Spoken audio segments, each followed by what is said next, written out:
When you play the Game of Thrones, Subscribe and like. you die. There is no middle ground.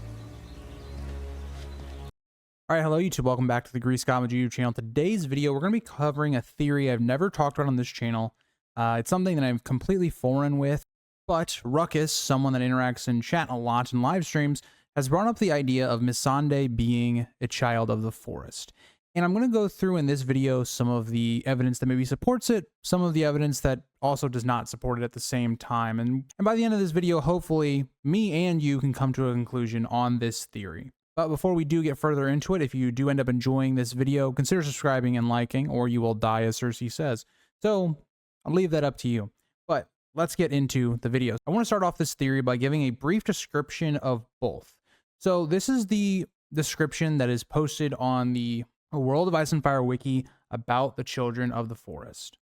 The children are smaller than humans, but they are not childlike. They have nut brown skin, dappled like a deer's with paler spots. Their hands have only 3 fingers and a thumb, with sharp black claws instead of nails. They have large ears that can hear things that no man can hear. They usually have large gold and green eyes slitted like those of a cat, allowing them to see in dark passages. Now, I will say right off the bat with that description of the children of the forest, you're already thinking that doesn't sound exactly like Missandei, but let's look at the similarities, because I think that is the important part of this. So if we go to A Storm of Swords after Missandei has become basically like a servant or scribe for Daenerys, we get this description of Missandei. Dany had grown very fond of Missandei. The little scribe with the big golden eyes was wise beyond her years. She is brave as well. She had to be to survive the life she's lived. And so right away, that does kind of seem to overlap some of the stuff with the children of the forest. Now, her eyes don't appear cat-like, but they have the golden aesthetic that the children of the forest do have. She's wise beyond her years. Again, if we go back to the description of the children of the forest, the children are smaller than humans, but they are not childlike. Kind of how Missandei is, right? There's another quote from Barristan in A Dance with Dragons that I want to reference right here as well. In one of Barristan's last chapters, he says this about Missandei. 11 years of age, yet Missandei is as clever as half the men at this table and wiser than all of them. So again, somebody different than Daenerys thinking that Missandei is not really childlike. She's very clever, almost adult-like. And so there is a little bit of that overlap in terms of the description between the children of the forest and Missandei. Now, some other stuff that seems to correlate with both Missandei and with the children of the forest is their ability to have soothing voices, to almost, sing.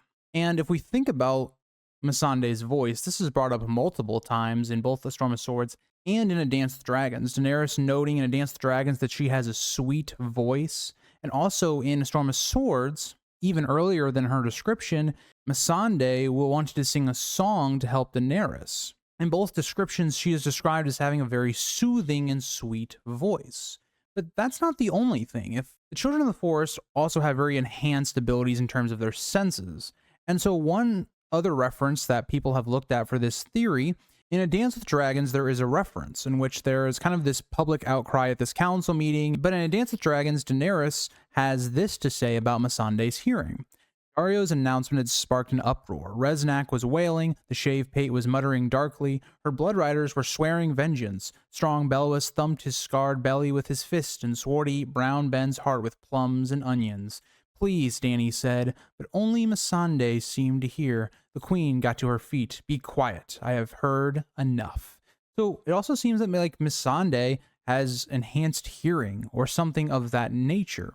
And so now that I've presented pretty much all of the evidence that I could find in terms of in the book references to things that connect her to being a child of the forest, I want to also deconstruct this theory as well. So if you're watching this and you thought, oh, maybe I was a big supporter of this theory, I'm going to get to where I kind of believe in this theory, but I do think there's a lot of drawbacks. So the first thing would have to be, okay, she can't be a child of the forest just based upon the fact that she doesn't have 3 fingers and a thumb. That is made quite clear. Nobody says anything different about Missandei's kind of appearance in that way. She doesn't seem to have like deer spots. Like, yes, she does have this kind of nut brown skin that's described, but is kind of lacking some of those other things. And she also does not seem to have sharp black claws instead of nails like the children of the forest seem to. So there are things that overlap, but there are also things that don't overlap whatsoever. And that kind of leads me to my proposition on this topic. I would assume, if you want to even connect to this theory at all, is that Missandei maybe has some blood relation to the Children of the Forest, because I will say, given her appearance, it is quite weird that George brings it up a couple different times that reference things that could connect her to a child of the forest. So I think that maybe in her background that she does have some connection to them, but her as being like a full, blooded child of the forest, similar to what Bran is seeing in A Dance with Dragons, I just don't think that's the case. There's not enough evidence that supports that. And there's even, I think, clear indications that she is not part of the Children of the Forest in terms of like a full-blooded one. Maybe there's some relation like I talked about, but there isn't enough to suggest that, in my opinion, that she is just a straight-up part of the Children of the Forest or is one of them. But let me know what you guys think, because, again, I didn't really have much of an opinion going into this theory. I didn't know any of the evidence that supported it, didn't know any of the evidence that went against it. But I do find that when you look at the evidence kind of proposed by both sides, I kind of did a little bit of deep diving on, Reddit theories on this idea and other information that I could find.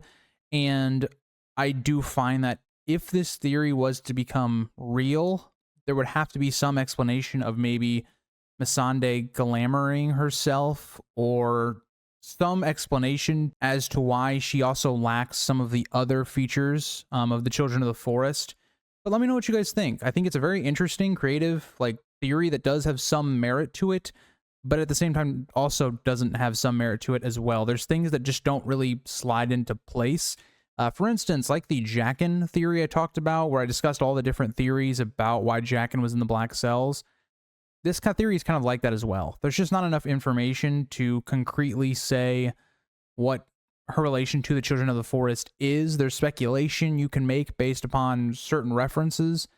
But yeah, thank you guys all for watching, and I hope you guys all enjoyed. I hope, Ruckus, that you enjoyed the video, or as you're now going as Eris the Second, I hope you enjoyed the video. Let me know if I missed anything that you think is relevant to this discussion, and I'll see you guys all in the next one. Bye, guys.